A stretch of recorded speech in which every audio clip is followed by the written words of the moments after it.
Bienvenidos a esta clase de teología. Estamos en Fundamentos de la Teología Pentecostal, página 124. Vamos a continuar hoy con un capítulo importante de la teología sistemática, la doctrina sistemática. ¿Qué es la doctrina de la salvación? Una de las más importantes, un capítulo bien largo, un capítulo muy importante para nosotros como estudiantes de la palabra y nosotros como futuros misioneros y futuros uh, plantadores de iglesias, que sepamos muy bien lo que es esta doctrina. Se llama soteriología, que viene de la palabra griega soteria, que significa salvación. Entonces, soteria y logos, soteriología. Entonces, estamos hablando hoy acerca de todo lo que engloba la idea de cómo Dios salva al ser humano. Entonces, abarca muchos aspectos. El plan de Dios desde antes de la creación y cómo lo llevó a cabo. Entonces vamos a empezar. Número 1, abajo de la página 124 dice, número 1, provisiones que han sido hechas. Provisiones que han sido hechas. ¿Cuántos saben que ya la salvación es un hecho? La parte de Dios ya se hizo, la parte de Dios. Entonces, la parte del hombre todavía queda un poquito indeciso, pero la parte de Dios ya está hecho. Y letra A, obviamente, la muerte de Cristo. Dice, al estudiar la vida de Cristo nos admiramos por las muchas obras maravillosas ejecutadas por Él. El dar de comer a las multitudes, convertir el agua en vino, sanar enfermos, hacer caminar los paralíticos, hablar los mudos, hacer ver los ciegos, eran evidencias que señalaban que Él era el Hijo de Dios. A través de estas poderosas obras, Él dio amplia evidencia de que Él era en verdad todo lo que había dicho que era. Sin embargo, su trabajo no estaba terminado por las poderosas hazañas hechas en su vida, las grandes verdades que predicó, o por ser un gozo y una bendición a la gente de su día. Su principal propósito en venir a esta tierra fue traer la salvación a las almas de los hombres. Entonces, yo creo que es evidente esto. Entonces, vino, hizo muchas cosas grandes, sorprendentes, enseñó muchas cosas, mostró nosotros un ejemplo a seguir en cuanto a su vida humana. Pero este no fue el principal propósito por lo cual vino. Y por eso él dijo, mi comida, mi alimento es terminar la obra de mi Padre, la obra del que me envió. Y entonces, esta obra él sabía que iba a dar su vida. Entonces, número 1 dice la importancia de la muerte de Jesús. Meyer Perlman dice, es el evento sobresaliente y doctrina central del Nuevo Testamento puede ser sintetizado en las palabras, Cristo murió por nuestros pecados. Cristo murió por nuestros pecados. El cristianismo es diferente a toda otra religión en el sentido de que se asigna a la muerte de su fundador. Toda otra religión se basa su demanda en la grandeza de la vida, enseñanza de aquellos que las fundaron. Mientras que el Evangelio de Jesucristo está centrado alrededor de la persona de Jesucristo, incluyendo especialmente su muerte en el Calvario. Se ha dicho a menudo que hay algo bueno en toda religión. Puede ser verdad que haya algún valor ético en muchas otras enseñanzas, pero solo en el cristianismo tenemos la redención de pecados. Y esto es logrado a través de la muerte sustituyente del mismo Hijo de Dios. Es el único que enseña esto. Única religión que realmente abarca la solución del pecado del hombre, la solución absoluta de esto. La importancia que se da escrituras de la muerte de Jesús. Entonces, dice en el Antiguo Testamento, hay muchos tipos, símbolos, figuras de la muerte de Jesús y profecías. En los tipos, hemos visto esto cuando estudiamos el Antiguo Testamento, las túnicas de pieles. Cuando pecaron Adán y Eva, Dios hizo ropas de pieles. Tenía que morir un animal, ofrendas de Abel, de Isaac, de Abraham, de muchos de los patriarcas, el cordero de la Pascua, sistema sacrificio levítico, serpiente de bronce, cordero inmolado. Hay muchos más. Por ejemplo, Abraham cuando salió con Isaac para ofrecer a Isaac en Génesis capítulo 22. Hay muchas pistas en el Antiguo Testamento de esto. Tipos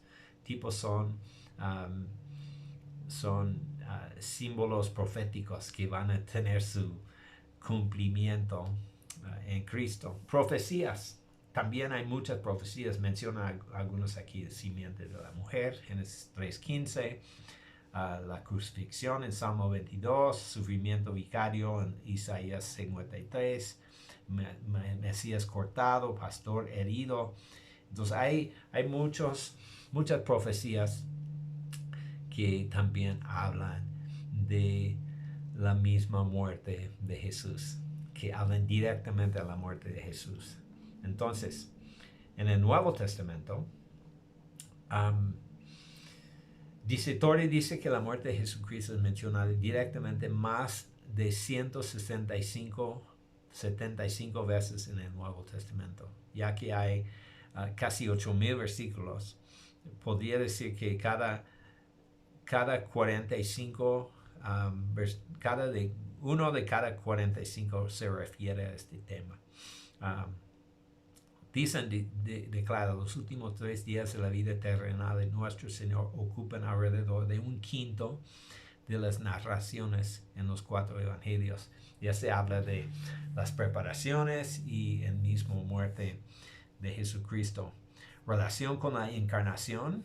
Dice, este tema ha sido tratado bajo la sección de teología que habla de Jesucristo, pero algunos versículos pertinentes serán repetidos aquí para enfatizar la importancia de su muerte.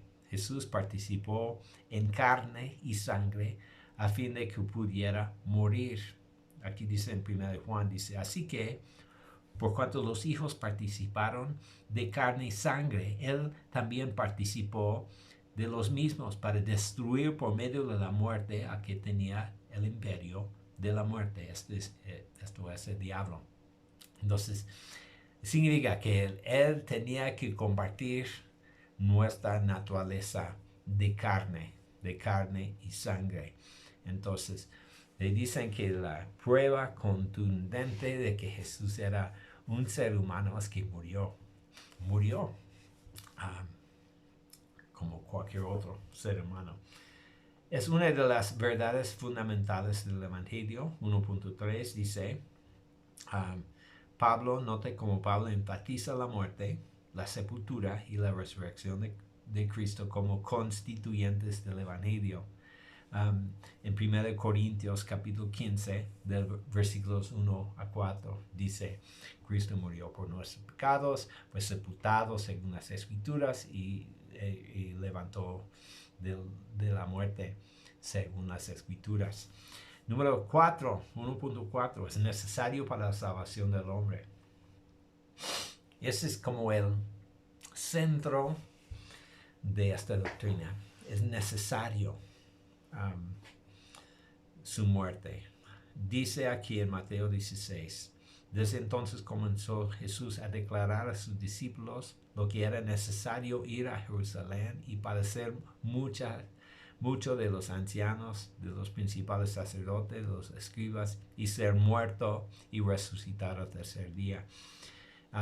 Dice también en Levítico, primero es necesario que padezca mucho y sea desechado por esta generación. También en Lucas dice, escucha el testimonio de los ángeles en la tumba vacía, diciendo, es necesario que el Hijo del Hombre sea entregado en manos de hombres pecadores y que sea crucificado y resucite al tercer día. Entonces, dice el Antiguo Testamento, solamente a través de la muerte de un inocente hay remisión de los pecados. Entonces, es necesario para la salvación del hombre. Malentendidos número 2. Vamos a brincar un poquito. Dice, concernientes a la muerte de Jesús. Y son diferentes ideas. Teoría de accidente. Dice, esta postura ve a Cristo simplemente como un hombre y por lo tanto sujeto a la muerte como cualquier otro hombre. Cristo murió en manos de una multitud que no estaba de acuerdo con sus enseñanzas. Su muerte fue completamente imprevista y no tuvo ningún significado para nadie más. Esta postura es sostenida por los racionalistas extremos que omiten las claras enseñanzas de las Escrituras. Entonces, otra vez, no creyentes dicen esto. Fue un accidente, fue un mártir, como muchos otros en diferentes religiones que han muerto y no tiene ningún significado trascendente. La otra es teoría del mártir. Sostiene que la muerte de Jesús no fue más que un noble mártir, más o menos lo mismo, como Hus o Policarpo, que fueron matados por sus creencias. Hus fue quemado. De hecho, los dos fueron quemados, Hus y Policarpo, en diferentes épocas. Pero es interesante que piensen que tal vez Jesús era un mártir como ellos. 2.3 dice la teoría de la influencia moral o del amor de Dios. Esa teoría sostiene que el sufrimiento y la muerte de Jesús fueron solamente los resultados naturales de su hacerse carne, sufrir con, no por sus criaturas. Entonces Él sufrió con nosotros, no murió por nosotros, ¿verdad? Dicen, señala además que la teoría enseña que el amor de Dios manifestado en la encarnación, los sufrimientos y la muerte de Jesús son para ablandar los corazones humanos y llevarlos al arrepentimiento. Entonces, sí es una lección moral para nosotros, pero no sostiene que su muerte fue un sustituto para nosotros. 2.4 dice la teoría gubernamental. El pensamiento principal tras esta teoría es que Dios hizo de Cristo un ejemplo en sus sufrimientos a fin de mostrarle al hombre su desagrado por el pecado. El gobierno de Dios en el mundo necesitaba que Él mostrara su ira contra el pecado. Solo así Él podría mantener respeto por su ley. En la medida en que la humanidad se dé cuenta de la actitud de Dios hacia el pecado, mostrado en el sufrimiento de Cristo, será movido al arrepentimiento, que es lo único necesario para la salvación. Entonces, igual, la muerte de Jesús no es un sustituto para pagar el precio. Solamente es un ejemplo que Dios da para mostrar su ira en contra del pecado. Entonces, esas son 4 ideas que no enseña la Biblia. Algunas tienen algunas ideas importantes, como por ejemplo, Dios muestra su desagrado con el pecado, claro, muestra su ira en contra del pecado del hombre, sí, lo hace, pero este no es el principal objetivo de Dios en la muerte de Jesús. Número 3. Verdadero significado de la muerte de Cristo. Esto es importante entender. Y vamos a leer el párrafo. Dice, a fin de tomar la completa extensión de lo que fue logrado a través de la muerte de Jesucristo, un número de diferentes palabras debe ser utilizados y sus significados completamente entendidos. El pecado del hombre era tan grande y la santidad de Dios tan pura que el golfo entre ellos debía ser cruzado, requería un sublime logro por parte de nuestro Señor. Por medio de su muerte, Él satisfizo enteramente toda la necesidad del pecador relacionado con el pecado, capacitándolo para disfrutar una comunión eterna con Dios. Al mismo tiempo, Cristo satisfizo todo requisito necesario para que un Dios recto y justo pudiera perdonar libremente al pecador y recibir al hombre otra vez en su comunión. En ningún momento a través de la eternidad cualquier hombre, diablo o ángel podría o podrá desafiar la perfecta y entera provisión de la gran salvación de Dios. Consideremos la muerte de Cristo como es revelado en 5 palabras distintas. Esas palabras súper importantes. La primera es vicaria. Vicaria significa literalmente sustitución. La palabra vicaria quiere decir sustituto, uno que toma el lugar de otro. Entonces, recuerda lo que dijo al principio. Esta doctrina se relaciona con esto. Cristo murió por nuestros pecados. Es un sustituto. Entonces vamos a leer algunos versículos. Dice, todos nosotros nos descarriamos como ovejas. Cada cual se apartó por su camino, mas Jehová cargó en él el pecado de todos nosotros. Isaías 53, 6, yo creo que dice 5 veces, murió por nuestros pecados, nuestras iniquidades, nuestras transgresiones, dando a entender que fue un sustituto. Mateo 28 dice, como el Hijo del Hombre no vino para ser servido, sino para servir y para dar su vida en rescate por muchos. 2 Corintios 5:21, a que no conoció pecado, por nosotros lo hizo pecado, para que nosotros fuésemos hechos justicia de Dios en él. 1 Pedro 2:14, quien llevó a él mismo nuestros pecados en su cuerpo sobre el madero, para que nosotros, estando muertos a los pecados, vivamos a la justicia. Entonces, es muy claro, hay muchos versículos más que dicen lo mismo, que Cristo murió como un sustituto para nuestros pecados. Vamos a brincar a la siguiente palabra, es una expiación. La palabra expiación es utilizada en forma general y particular. En la forma que es utilizada popularmente se refiere a la provisión entera de salvación que Dios hizo para los pecadores por medio del sacrificio de nuestro Señor Jesucristo. Este es el significado utilizado generalmente. Sin embargo, la palabra tiene un significado específico en la Escritura. Literalmente significa un encubrimiento. Significa cubrir.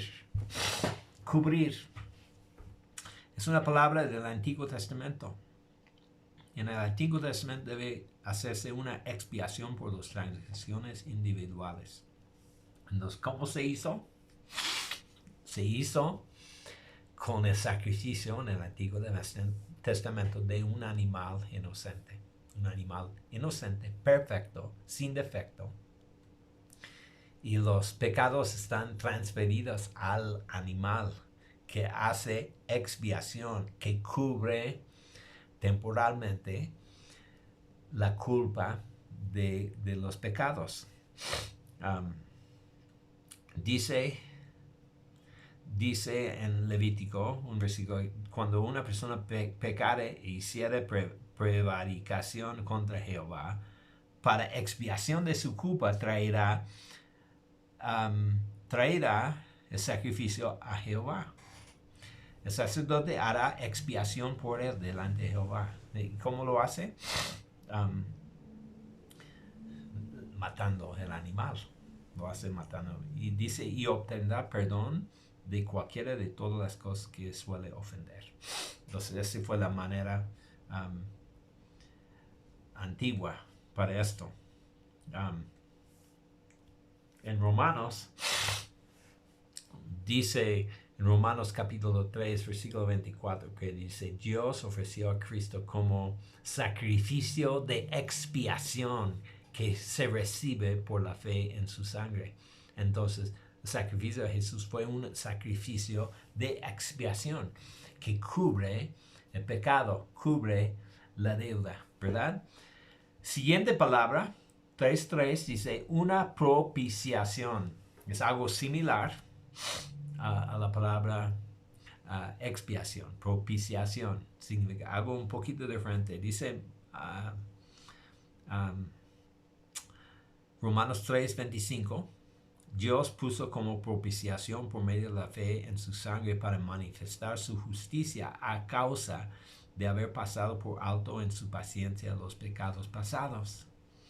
Dice en 1 Juan 2.2, Él es la propiciación por nuestros pecados, no solamente por los nuestros, sino también por los de todo el mundo. Nuestra versión dice, Él es el sacrificio para nuestros pecados, no solamente los nuestros, sino los de todo el mundo. Hebreos 2.17, por lo cual debía ser en todo semejante a sus hermanos, para venir a ser misericordioso y fiel sumo sacerdote, en lo cual a Dios se refiere para expiar los pecados del pueblo. La palabra propiciación propiamente significa el desecho de la ira de Dios por un sacrificio. Aplacar la ira de Dios. Dice aquí, la idea de la ira de Dios está fuertemente arraigada en el Antiguo Testamento, donde se hace referencia a ella 585 veces. De hecho, menciona muchas veces más la ira de Dios que el amor de Dios. Entonces, muchas veces más. Entonces, esta palabra también es mencionada un número de veces en el Nuevo Testamento. Entonces, cuando hablamos de la salvación, ¿cómo? ¿De qué estamos siendo salvados? Dios nos salva. Jesús nos salva de la ira de Dios, de su ira, y a través de la propiciación. 3.4 es una reconciliación. Esa palabra ya es bastante conocida y habla de volver a tener una relación. Esa relación que está rota con Dios. Dios va a hacer una reconciliación a través de su muerte. Dice Romanos 5, porque siendo enemigos de Dios, fuimos reconciliados con Dios por la muerte de su Hijo. Mucho más estando reconciliados, seremos salvados por su vida. Y en Colosenses 1:21 dice, a vosotros también, y erais en otro tiempo extraños y enemigos en vuestra mente, haciendo malas obras, ahora os ha reconciliado.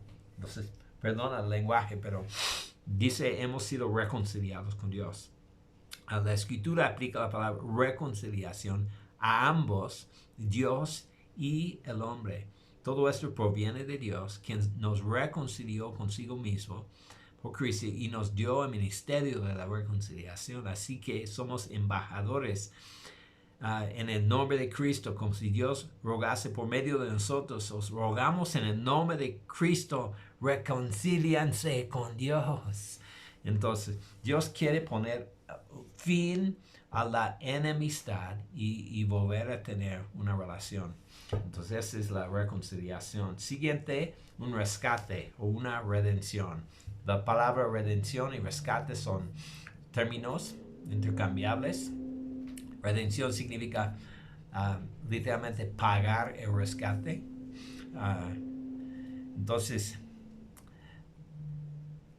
dice aquí la palabra redención significa una soltura o liberación de cautividad, esclavitud o muerte por paga de un precio llamado rescate.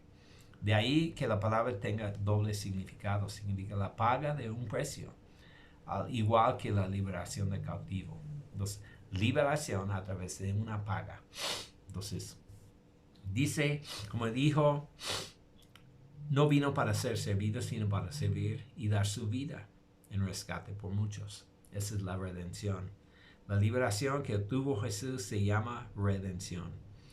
Y no por sangre de machos cabríos ni becerros, sino por su propia sangre. Entonces ese es el precio de rescate. Según el Nuevo Testamento tenemos redención de las siguientes cosas: la pena de la ley, la pena de muerte, de la ley misma, del poder de pecado en la vida de uno, de Satanás, de toda maldad, incluyendo nuestro presente cuerpo mortal. Entonces, hemos sido redimidos. ¿Cómo? Cristo pagó el precio. Número 4. ¿Por quién murió Cristo? ¿Por quién? Esta es una pregunta vital a causa de muchas teorías que sostienen dentro de las iglesias. La teoría calvinista de la expiación limitada enseña que Cristo murió solo por los elegidos, a quienes Él había previamente elegido. Vemos lo que dice la Biblia. Número 1, ¿para quién murió Jesús? Por la iglesia. Estamos de acuerdo. Por la iglesia.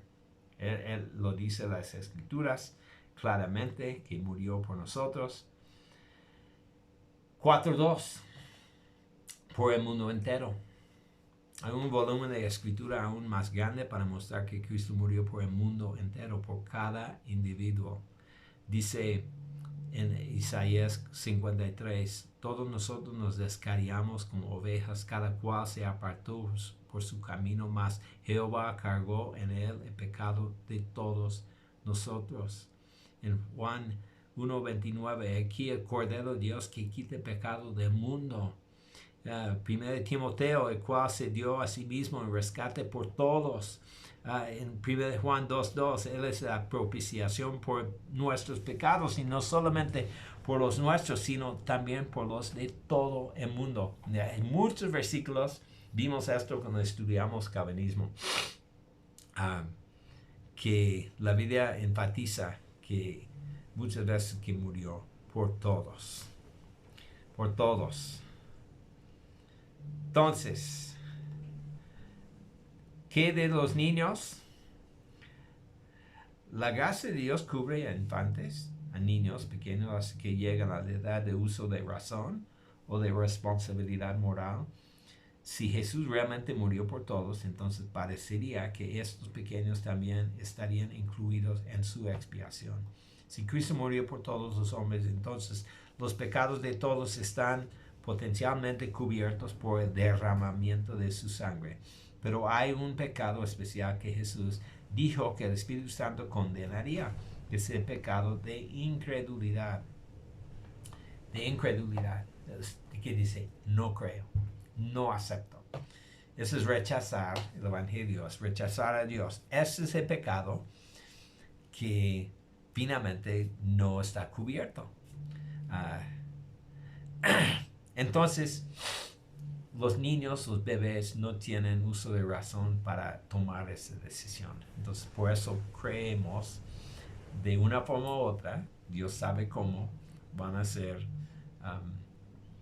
salvados o finalmente van a crecer a tal punto que toman una decisión de decir sí o no a Dios. Entonces, Dios sabrá cómo lo va a hacer. Letra B, la resurrección de Jesucristo. Ok, estamos hablando de lo provisto, lo que ya está hecho. Primero es la muerte de Jesús, segundo es la resurrección de Jesús. La importancia de la resurrección de Jesús es una de las dos doctrinas primarias del Evangelio. otra vez 1 Corintios capítulo 15 y dice, ese es el evangelio, Pablo dice, ese es el evangelio que te he predicado, que Cristo murió por nuestros pecados, que fue sepultado y que resucitó de entre los muertos. Ese es el evangelio, una cápsula de Pablo. Entonces, una doctrina importante, 1.2, fue el fundamento sobre el cual la iglesia fue edificada. Entonces, ¿cuáles fueron las prédicas? Las prédicas del primer siglo, de los apóstoles, de los discípulos, del mundo del primer siglo, que Cristo resucitó, dando a entender que es la prueba contundente de que Jesús es quien dijo que era. Porque han habido muchos en la historia que han dicho cosas parecidas, que yo voy a morir y volver a la vida. Solo Jesús lo hizo. Y lo hizo de una forma contundente, de una forma de pruebas contundentes que no pueden ser como falsificadas. Dice en versículo 1 Corintios 15, si Cristo no resucitó, vana es entonces nuestra predicación. Entonces, nuestra predicación sería vana, la fe sería vana también. Este mismo capítulo dice, nuestra fe está basada en algo falso. Entonces, dice 1.23, los apóstoles serían testigos falsos si no resucitó. Entonces, 4 dice, los creyentes estarían todavía en sus pecados. 5 dice, aquellos que han muerto perecerían. Entonces, es muy importante esa doctrina de la resurrección. Número 2, la naturaleza y manera de la resurrección. Su resurrección fue por la obra de la entera Trinidad, por Dios Padre, por Dios Espíritu. Well, dice, por Dios Padre, por su propio poder. Mira lo que dice en Juan capítulo 10, dice, tengo poder para ponerla, mi vida, y tengo poder para volverla a tomar. Ese es Jesús hablando de su propia vida y su muerte. Y el Espíritu Santo también estaba involucrado. Número 2, 2.2, fue una verdadera resurrección física. Hay una teoría falsa de que su resurrección era espiritual y su cuerpo siguió en la tumba. No sería entonces una resurrección. Se resucitó físicamente. Dice, los soldados vieron que estaba muerto. Centurión atestiguó de su muerte. Fluyó sangre y agua de su costado. Es una prueba de que realmente estaba muerto. José de Arimatea creyó que él estaba muerto. Las mujeres que se habían parado al lado de la cruz creyeron que había muerto. Jesús dijo que murió. Igual en la cruz, y también dice en Apocalipsis 1 capítulo que estuve muerto, pero ya vivo por los siglos de los siglos. Fue una resurrección corporal, ya lo mencionamos, en carne y hueso. Después de la resurrección tocaron su cuerpo a los discípulos y mucha gente más. Tocaron su cuerpo, lo vieron, era físico. Entonces, aquí todas las pruebas de que era físico. Pruebas de la resurrección de Jesús. Número 3, la tumba vacía. Es una de las más importantes. La tumba vacía, atestiguado por las autoridades, atestiguado por todos los discípulos de Jesús.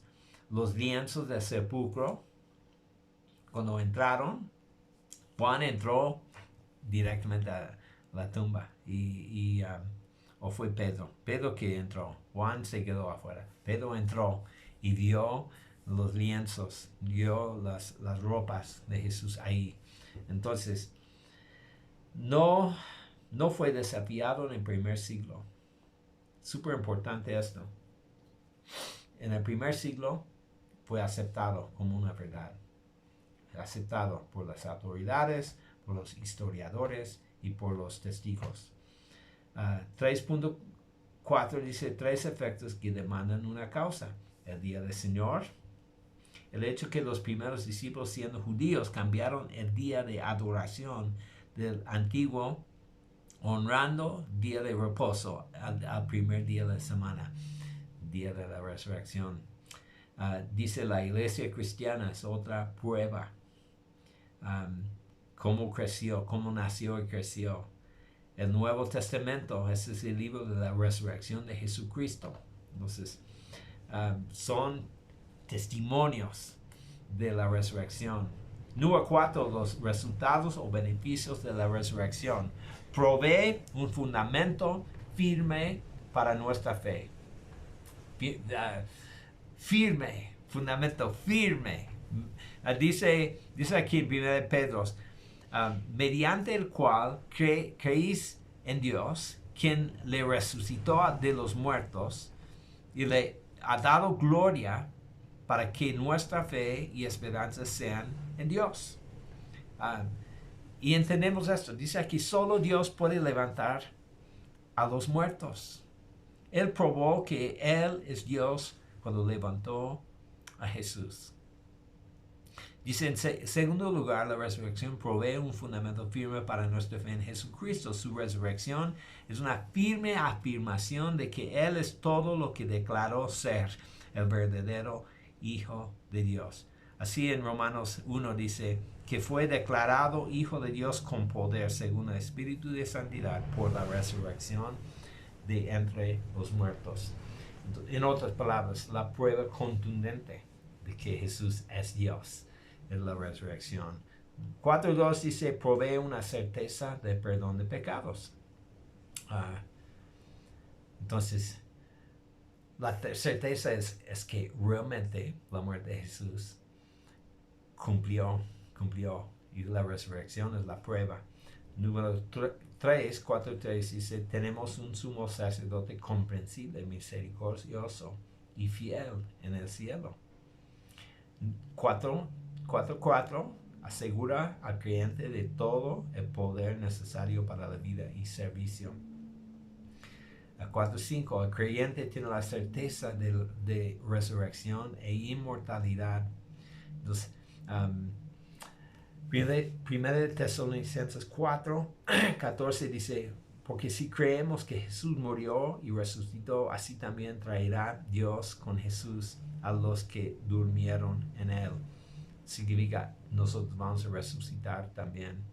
Este es un tema de 1 Corintios 15, que está asegurado nuestra resurrección. Dice que Jesús es el primogénito de la resurrección, el primero. Y dice primero Jesús y luego nosotros. Cada uno en su tiempo.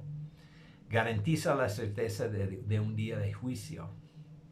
Entonces, muy bien. Letra C.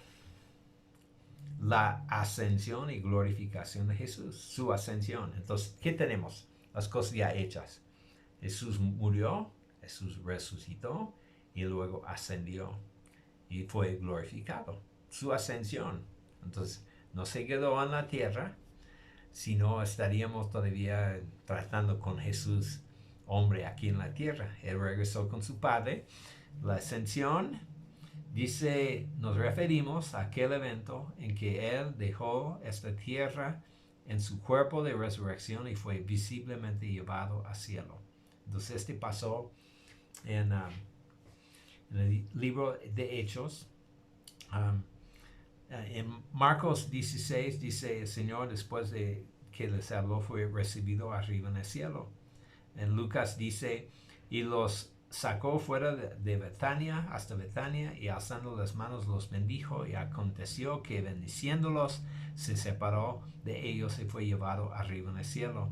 Y Hechos 1 dice, habiendo dicho estas cosas, viéndolos ellos fue alzado y le recibió una nube que le ocultó de sus ojos. Entonces, ascendió al cielo. Su exaltación. El significado de la exaltación de Cristo. Por exaltación de Cristo nos referimos al Padre dándole al Hijo levantado y ascendido el lugar de honor y poder a su diestra. Esta verdad se enseña en muchos lugares en el Nuevo Testamento. Por Lucas, por Pedro, por Pablo, Jesús, Esteban, y probablemente primera vez en Daniel capítulo 7, cuando dice, vi llegando entre las nubes alguien que pareció un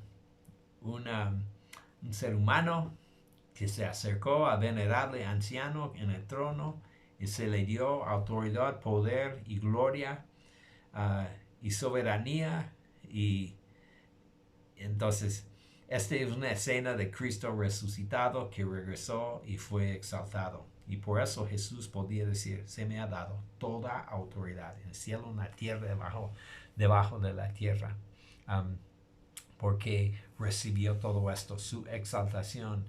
Resultados de la exaltación. Y vamos a nada más leer los títulos. Dice, Él es ahora nuestro sumo sacerdote. Tenemos un sumo sacerdote. ¿Qué es el trabajo de un sumo sacerdote? Es el mediador entre Dios y el hombre. El mediador. Entonces no podemos ir directo con Dios. Necesitamos el mediador. Jesús es nuestro mediador. Nos asegura el acceso a Dios. Dice, acerquémonos pues confiadamente al trono de la gracia para alcanzar misericordia. Cristo es la cabeza de la iglesia. Él es el primogénito entre los muertos, cabeza del cuerpo. Siguiente es derramamiento del Espíritu.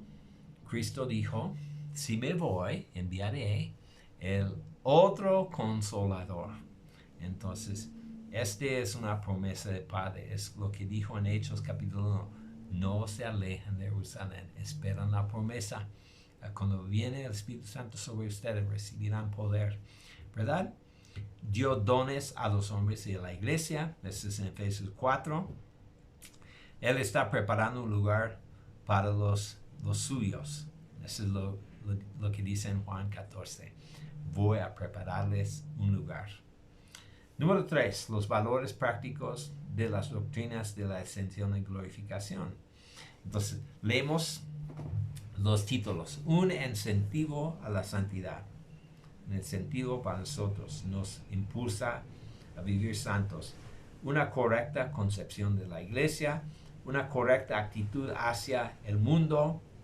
Una profundo sentido de responsabilidad personal. La gozosa esperanza de su regreso. ¿Sí? Que Dios regresa. Muy bien. La aplicación de las provisiones. Entonces tenemos las provisiones. La muerte, la resurrección, la ascensión y exaltación. Aplicaciones de las provisiones. Entonces, estamos ya entrando en otras palabras muy importantes. Elección. La doctrina de elección es una de las más controversiales de toda la teología. A través de los siglos ha continuado dividiendo a cristianos en varios campos. Algunos libros de teología sistemática ni siquiera enseñan este tema. Entonces, porque es tan difícil. No el hecho de que somos elegidos. Este no es controversial. Que hay una elección y que somos llamados elegidos, este no es controversial. La controversia es cómo lo hace, sobre cuál lo hace, basado en qué. Esas son las controversias de esta posición. Entonces no vamos a indagar demasiado en esta doctrina, pero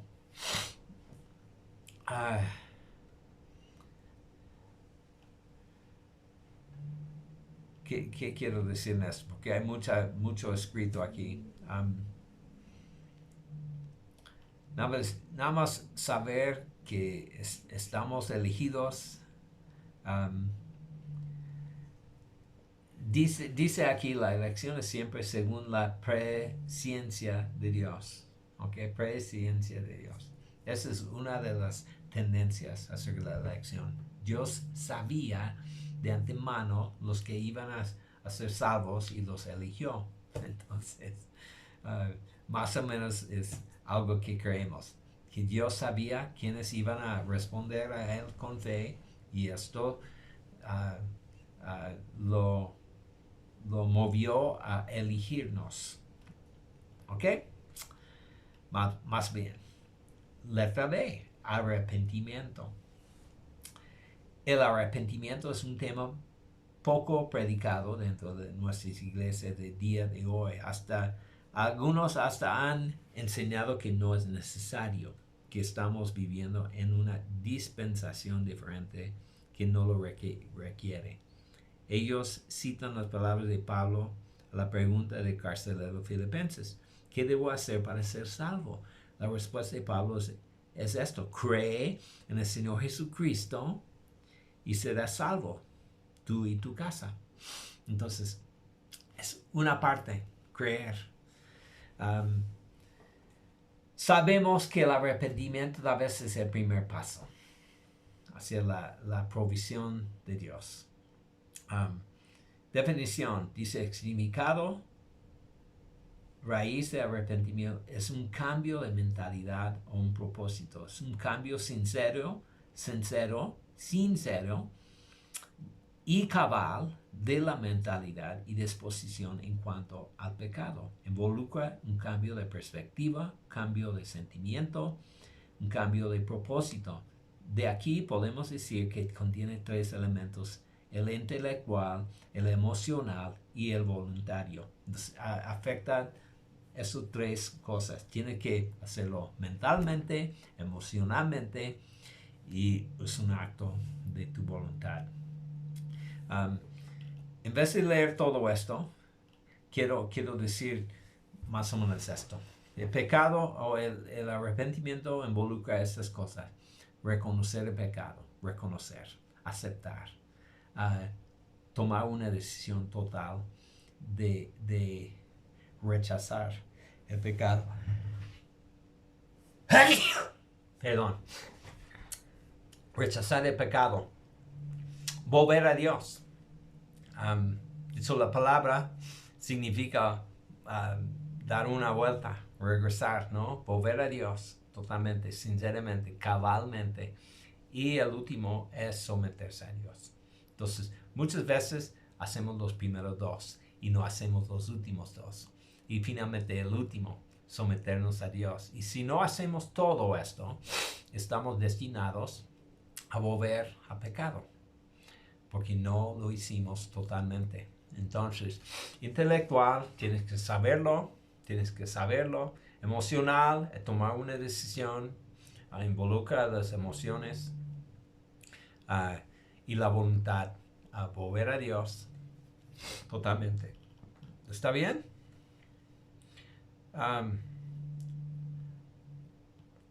Confesión de pecado, separación de pecado y volver a Dios. Aquí más o menos explica lo que acaba de decir. Está bien. No algo meritorio. El arrepentimiento no debe ser nunca concebido como algo meritorio. Una obra a ser hecha. Un fin de Dios otorgue la salvación. Entonces, la importancia del arrepentimiento. La importancia de este tema está enfatizado por el gran lugar que se le da en las Escrituras, tanto en el Antiguo como el Nuevo Testamento. También el ministerio de Jesús y los primeros predicadores del Evangelio. ¿Qué predica Jesús? Arrepiéntanse. Primera palabra del Evangelio de Jesús: arrepiéntase. Primera palabra de Juan el Bautista: arrepiéntanse. A los discípulos salieron, dice, predicando que los hombres se arrepiéntense. En la gran comisión, que se predicase en su nombre el arrepentimiento y perdón de los pecados a todas las naciones. En Pedro dijo, arrepiéntense y bautícense cada uno de nosotros. Este fue el día de Pentecostés, cuando la gente preguntaron, ¿qué tenemos que hacer? Primera palabra fue esto, arrepiéntanse. Cambian su mente, cambian su dirección, cambian su propósito, cambianla cabalmente, totalmente y vuelvan a Dios. ¿Verdad? Esa es la idea.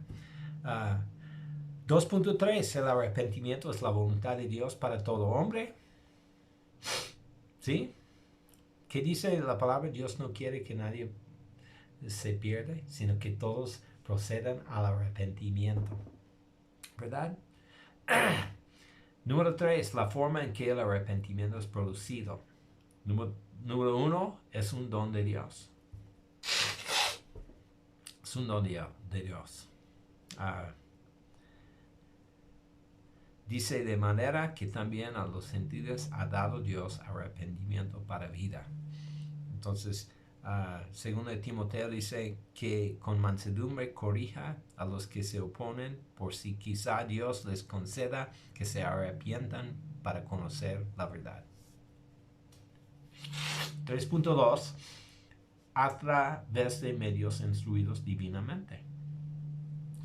En relación con los no salvos, por medio de creer en la palabra, por medio de la predicación del evangelio, por medio de la bondad de Dios, en relación con el cristiano, por medio de la reprobación y disciplina, por medio de una nueva visión de Dios, por medio de la amante reprobación de un hermano. Y yo podría añadir aquí, por medio de la acción del Espíritu Santo en nosotros, ¿verdad? Frutos de arrepentimiento. ¿Cómo sabemos que es un arrepentimiento genuino? Confesión de pecado. Dice además una actitud de verdadero arrepentimiento llevará a uno a hacer restitución por lo mal hecho. Entonces, esos son los dos que dice, fruto de arrepentimiento, una vida cambiada, un proceder diferente. Es el fruto del arrepentimiento. Letra C, esa es la siguiente parte. Primero es arrepentimiento, segundo es fe. Segundo elemento esencial junto con el arrepentimiento que es necesario para recibir la salvación es la fe. Entonces, ubicamos el número 1, la importancia de la fe. Probablemente no es posible exagerar la importancia de la fe en la vida cristiana. La fe es la única avenida de acercamiento a Dios. Dice aquí en Hebreos 6.1, es necesario que el que se acerca a Dios cree que Él existe y que recompensa a quienes lo buscan. ¿Verdad? Sin fe es imposible agradar a Dios. Imposible agradar a Dios. Todo lo que un creyente recibe de Dios lo recibe por medio de la fe. Salvación por medio de la fe. Y es súper importante. La fe y la palabra creer son sinónimos en el griego. Significa lo mismo. Fe quiere decir literalmente, creer significa literalmente tener fe. Tener fe, creer. Uno es verbo, uno es sustantivo. Dice en Efesios 2.8, por gracia ustedes han sido salvados. En Marcos 16:16, el que cree y sea bautizado será salvo. En Hechos 17, cree en el Señor Jesucristo, será salvo. En 1 Juan 1:12, más a todos los que le recibieron, los que creen en su nombre, les dio el derecho de ser hijos de Dios. En Romanos 4:5, mas el que no obra, sino cree en aquel que justifica al impío, su fe es contada por justicia. Romanos 5:1, justificados por la fe. Hebreos 10:39, pero nosotros no somos los que retroceden, para perdición, sino los que tienen fe para preservar la vida, ¿verdad? Entonces hay muchísimos versículos que hablan de esta parte. Somos salvados por medio de la fe. Pablo dijo en Filipenses 3, no quiero mi propia justicia basada en la ley, sino la fe, la justicia que procede de Dios basada en la fe. Entonces, pone su fe en Cristo. La llenura del Espíritu es por medio de la fe. Santificación es por medio de la fe. Seguridad por medio de la fe. Sanidad por medio de la fe. Bautismo en el Espíritu Santo por medio de la fe. Todo recibimos de Dios por medio de la fe. Paz perfecta, sanidad, victoria, el mundo vencido, la carne vencida, el diablo vencido, la vida cristiana vivida por la fe. Muy bien. Número 2, el significado de la fe. Muchos eruditos bíblicos creen que la Biblia no da una verdadera definición de la fe. Está acordado, sin embargo, que Hebreos 11:1 es probablemente la más cercana de tal definición. Dice, es pues la fe la certeza de lo que se espera, la convicción de lo que no se ve. Valor de este versículo como definición es más obvio cuando examinas de cerca el uso de varias palabras. Se dice que la fe es la certeza. Viene de una palabra literalmente significa fundamento o aquello que sostiene nuestra esperanza. Fundamento habla de esta relación de pacto, de amor mutuo entre el Señor y el creyente. La fe no es un ciego tanteando en la oscuridad, sino la convicción cierta, nacida de amor y en una relación experimental de que la palabra de Dios es revelada es verdad. La fe es más que una simple esperanza, es una certeza que era en eventos legales traducida acción titular. El que cree divinamente, en cuyo corazón el amor suma a la persuasión, tiene una acción titular a la completa provisión de Dios. La fe es una persuasión, ya que se aplica a lo invisible.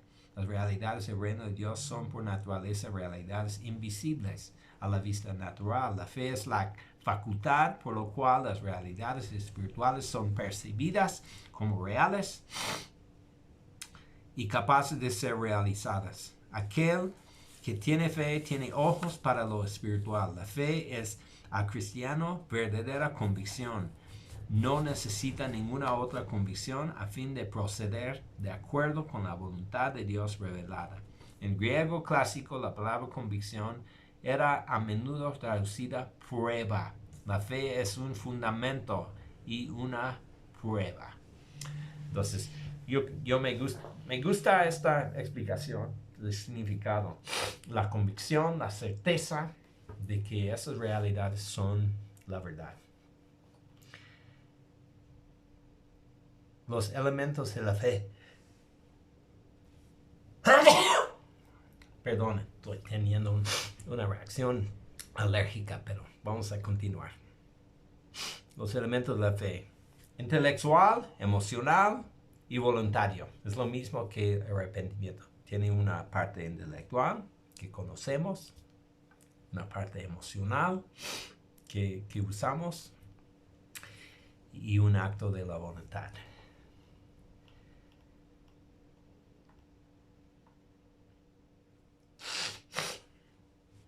La fuente de la fe, número 4.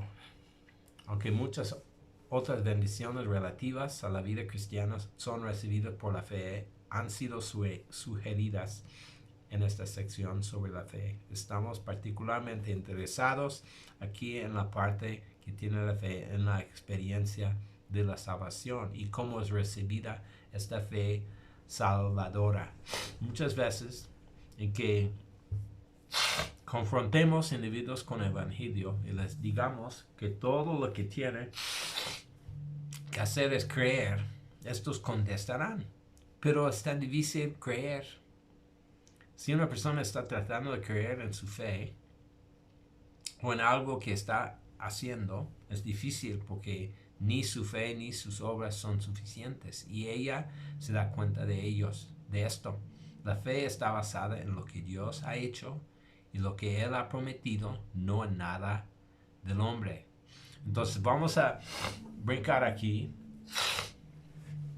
para ver la siguiente parte. Entonces, la fe, dice, viene por el oír por la palabra de Dios. Y lo que yo creo es esto. Dios puso lo primero, lo esencial para la salvación.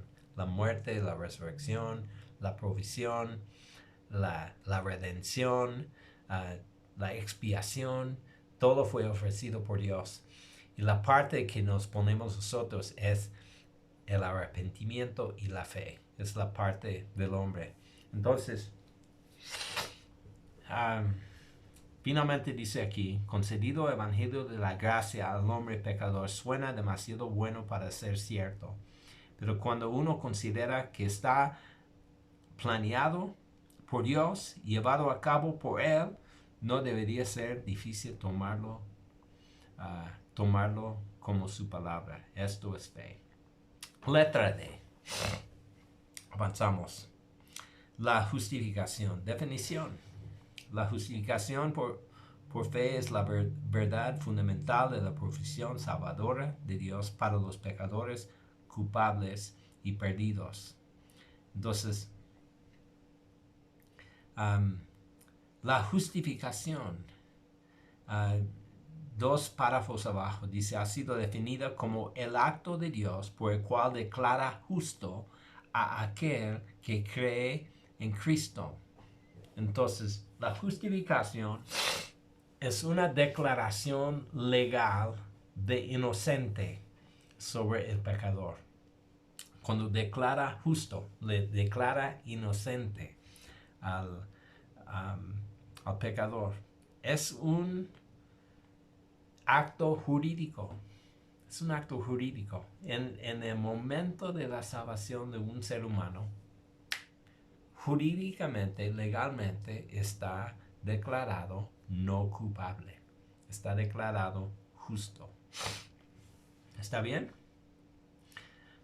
Dice el siguiente párrafo, la regeneración y la justificación son doctrinas que se relacionan. La regeneración tiene que ver con aquello que ocurre en el corazón del creyente, la impartación de vida. La regeneración es la solución al problema de la muerte espiritual. La justificación tiene relación con el ser declarado justo ante los ojos de Dios. La justificación es un término legal que presenta al pecador ante el tribunal de Dios para recibir condenación por los pecados que ha cometido, pero en vez de ser condenado es judicialmente pronunciado no culpable. Dios lo declara justo.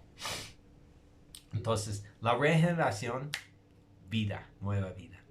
La justificación, no culpable. ¿Está bien? Efectos de la justificación. Número 2, perdón o remisión de pecados. Perdón de pecados, todos pecados borrados. Dios ni recuerde. Número 2, restauración en favor de Dios. Entonces, está relacionado con la reconciliación. Está restaurado. Ya tiene favor con Dios, ya tiene relación con Dios. La imputación de la justificación de Cristo. Eso es muy importante, la palabra imputación. Significa transferir algo de una persona a otra persona. Esa es la imputación. Entonces, nuestros pecados fueron imputados a Cristo, que pagó el precio, y su justificación, su justicia está imputado a nosotros. Entonces, es lo que dice en 2 de Corintios 5, 21. El que no cometió pecado alguno por nosotros, Dios lo hizo pecado para que en Él recibiéramos la justicia de Dios. Esa es la imputación.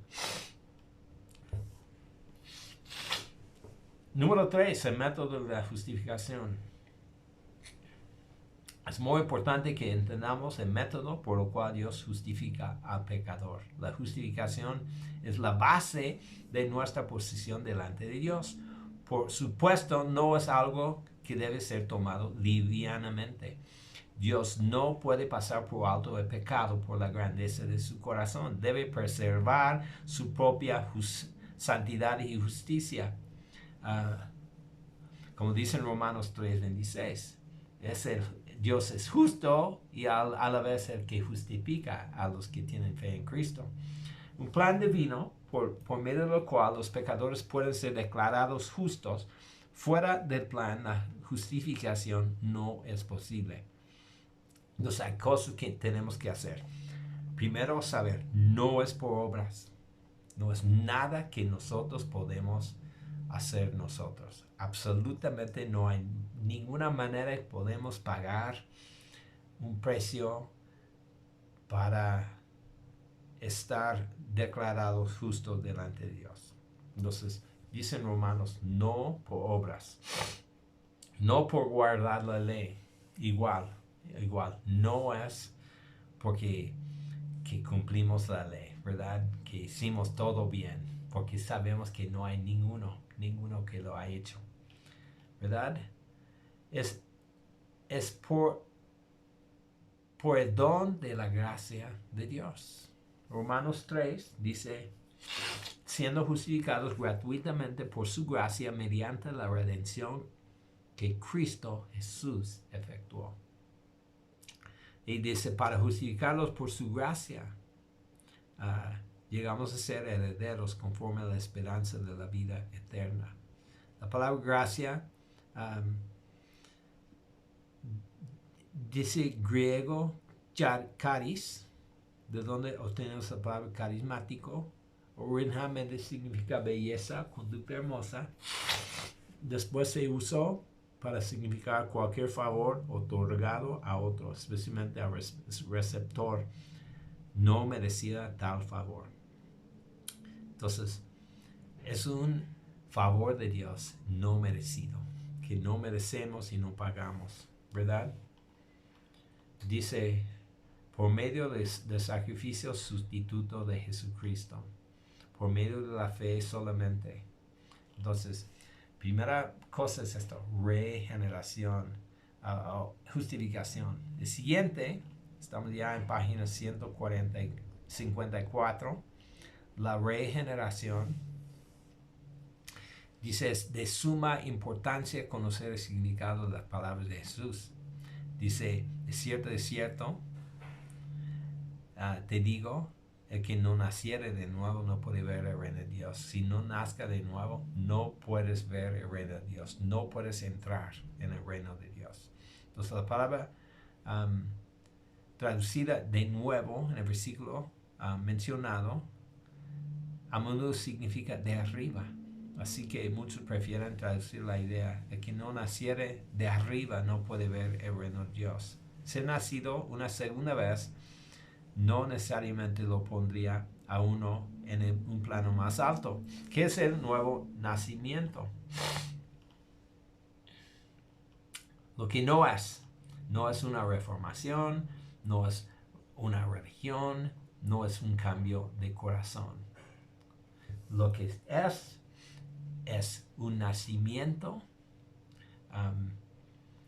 Esto lo enseña el que es nacido de Dios, nacido en la familia de Dios.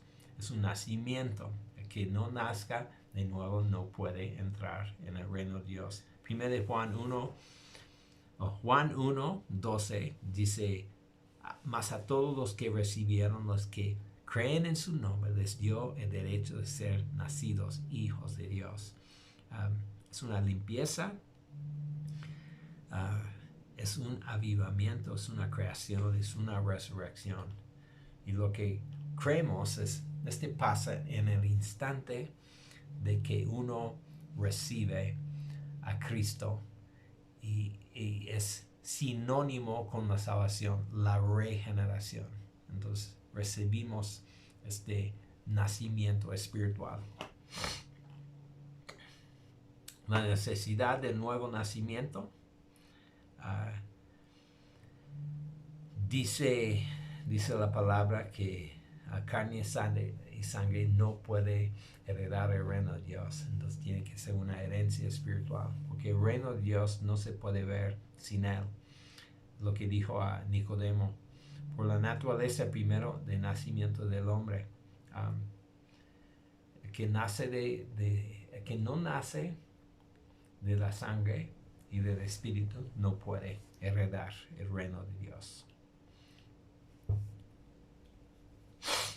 Dice, porque el hombre no sería feliz en el cielo sin él, porque el hombre sin el nuevo nacimiento está muerto.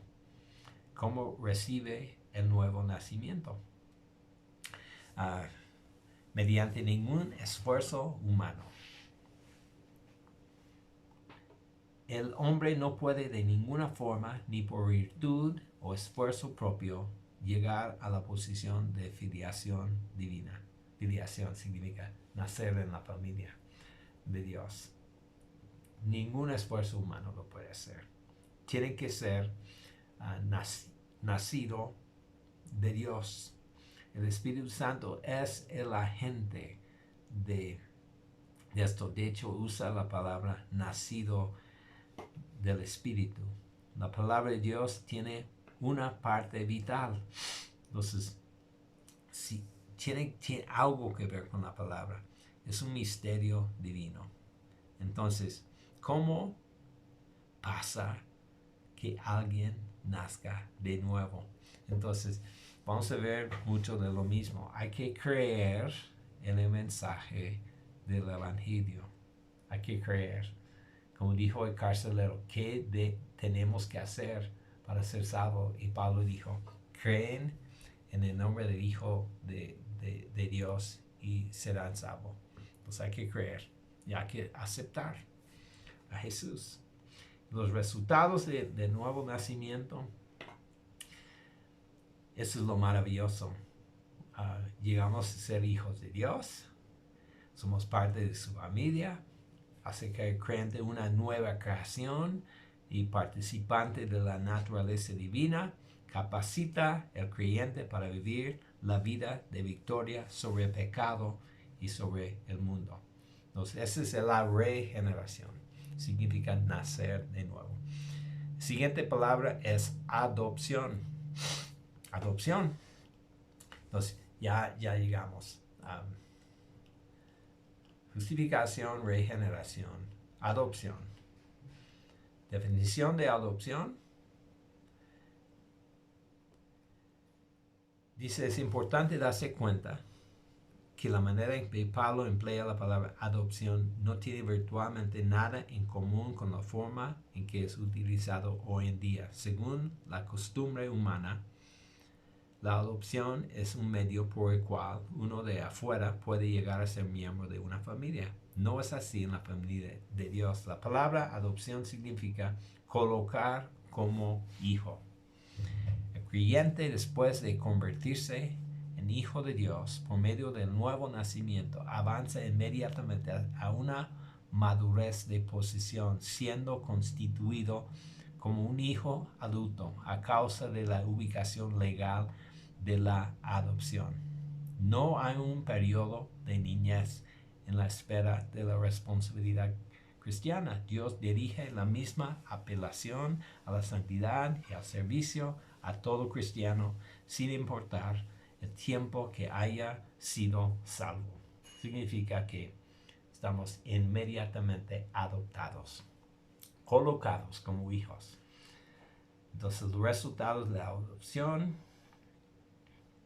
dice testimonio del Espíritu Santo, liberación de temor, y llegamos a ser herederos con Cristo.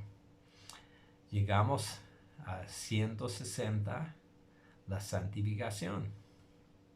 Significado de la santificación. En la Escritura, la santificación tiene el significado primario y secundario. importante que estos se mantengan en el orden correcto. El primer pensamiento que viene a mencionar el tema es la pureza, pero este no es su significado primario. Significado primario es esto: dedicación, consagración o separación para un uso específico y santo. Entonces, estamos apartados, estamos dedicados y consagrados para Dios. Ese es el primero. Y el secundario es esto: lavamiento y purgación de la contaminación moral. Significa limpio, apartado del pecado, limpio de toda contaminación. 3 aspectos de la santificación. El acto inicial de la santificación, y eso es cuando Dios los declara santos. Nos declara santos, nos declara justos. El siguiente es el proceso de la santificación, el práctico. Por ejemplo, lo que dice en 2 Tesalonicenses, dice: pero nosotros debemos dar siempre gracias a Dios respecto a nosotros, hermanos amados por el Señor, de que Dios nos ha escogido desde el principio para salvación, mediante la santificación por el Espíritu y la fe en la verdad. Entonces, este es el proceso por lo cual Dios nos está llevando para llegar a ser más y más como Él. Entonces, hay 2 partes. Dios nos llama santos y nosotros estamos ya en el proceso de la santificación. Y finalmente va a ser completo la santificación. Perfección sin pecado, cuando llega la segunda venida del Señor. ¿Cuántos de ustedes están perfectos ahora? No creo que estamos perfectos. Entonces, ¿cómo nos santifica Dios? Hay un lado divino que involucra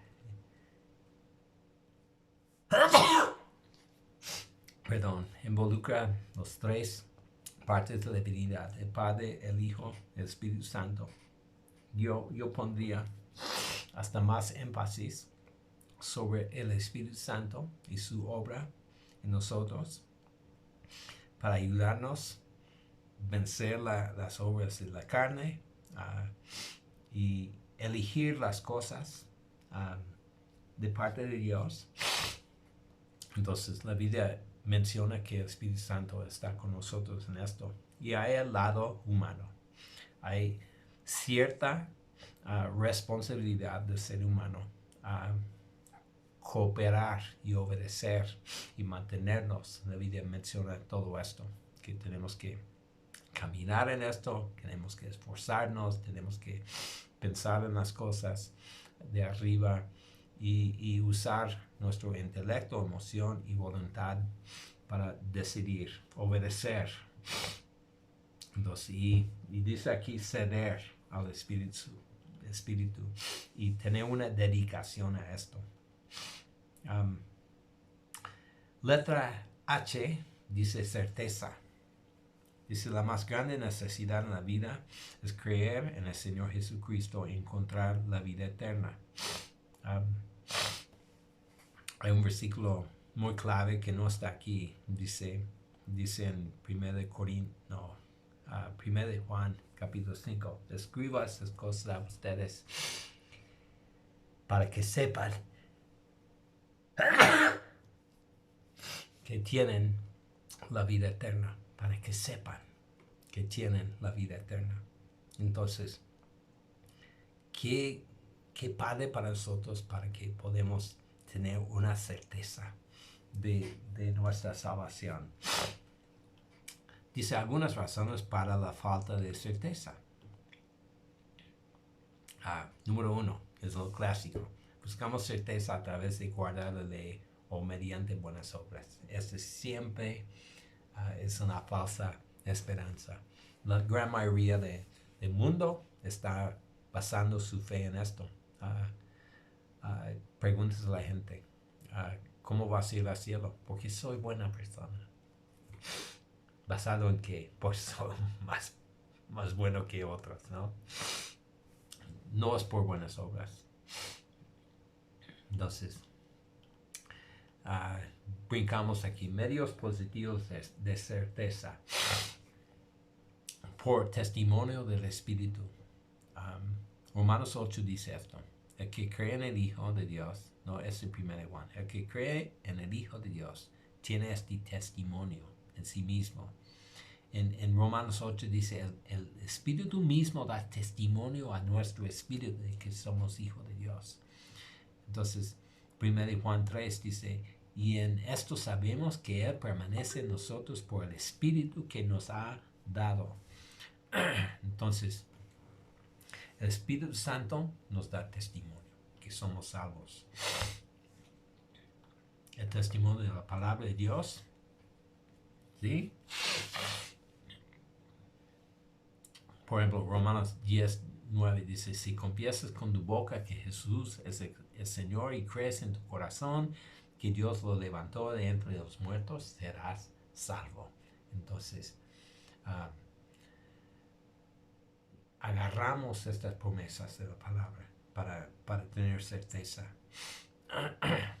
Por el amor hacia los hermanos. Esa es una prueba de que hemos sido salvados. Por el deseo de obedecer los mandamientos de Dios. Otra prueba. La transformación de la vida y los deseos. Entonces, podemos mirar atrás y ver los cambios en nuestra vida. Nos da una certeza, ¿verdad? El arrepentimiento, la paz, el poder, erradicación de temor de la muerte. ¿Qué significará a cristiano tal ausencia de duda y tal certeza positiva? 1. Estabilizará su entera experiencia cristiana. Le da un fundamento para su vida cristiana. Lo capacitará para disfrutar una vida positiva de oración, dándole fe y apropiará las promesas de Dios. Le dará poder sobre Satanás, dará poder a su testimonio y su influencia. ¿Sí, amén? Entonces tenemos esta certeza. Algo similar es letra I, la seguridad del creyente.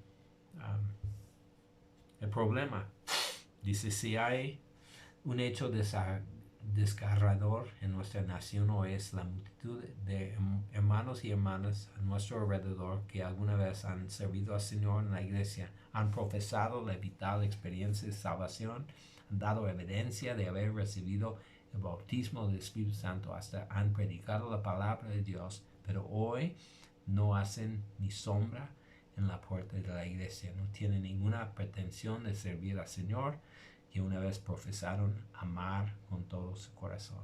Entonces, esa es una cosa que hemos visto. Probablemente ustedes conocen personas que una vez estaban con nosotros, estaban ahí al lado de nosotros, alabando a Dios, confesando que amaban a Dios y creen en Dios y ya no creen. Entonces, ¿qué pasa con ellos? Esa es la seguridad creyente. La certeza es posible. Dice, note que el tema no se ha elaborado bajo el tema la inseguridad creyente, sino más bien la seguridad. Entonces, dos lados del tema. El tema constituye un antiguo campo de batalla.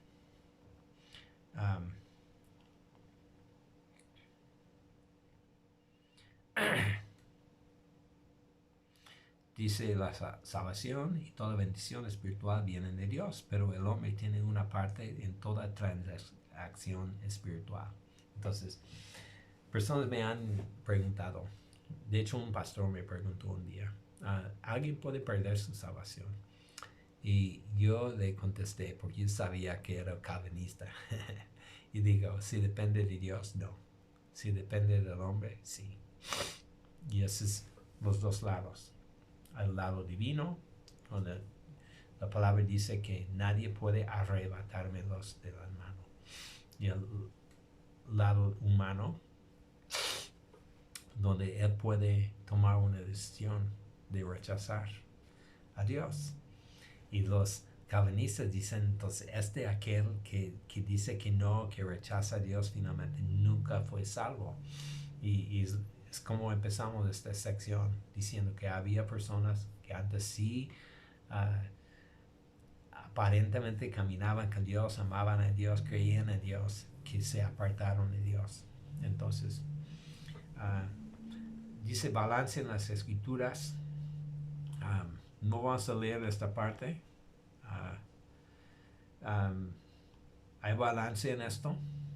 La parte de Dios dice que son eternamente salvos, y el otro lado dice que hay una responsabilidad del hombre de seguir y mantenerse, llevar a cabo su salvación. Los que siguen fieles hasta el fin serán salvos, dice este balance, ¿no? Advertencias bíblicas, hay muchas advertencias acerca de esto, de mantenerse hasta el fin. Si no creen esto, leen las palabras en Mateo 25. Advertencias bíblicas, hay muchas. Responsabilidad del creyente. Sabemos que tenemos una responsabilidad. Levanta la mano y diga conmigo, tengo una responsabilidad delante de Dios, mantenerme.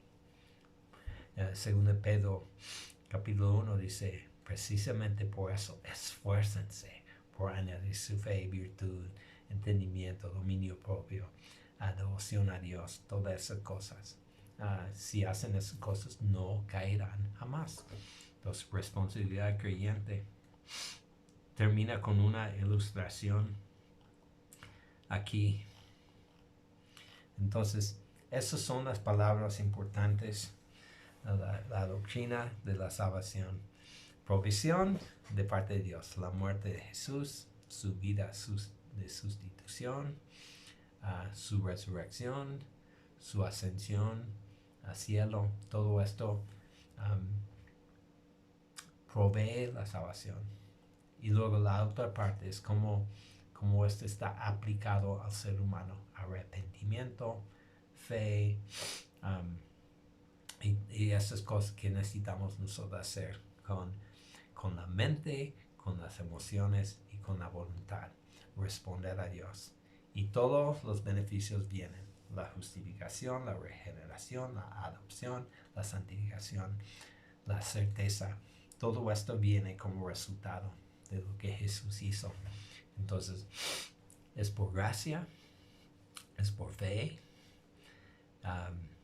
es un regalo de Dios. Todo hecho, toda la obra se hizo Dios y nosotros nada más lo aceptamos. Y esa es nuestra parte. Entonces, concluye este capítulo. Lo hicimos súper rápido. Cada una de esas palabras podríamos haber tomado más tiempo para explicar, pero revisa lo que dice el libro. Son palabras súper importantes. Redención, santificación,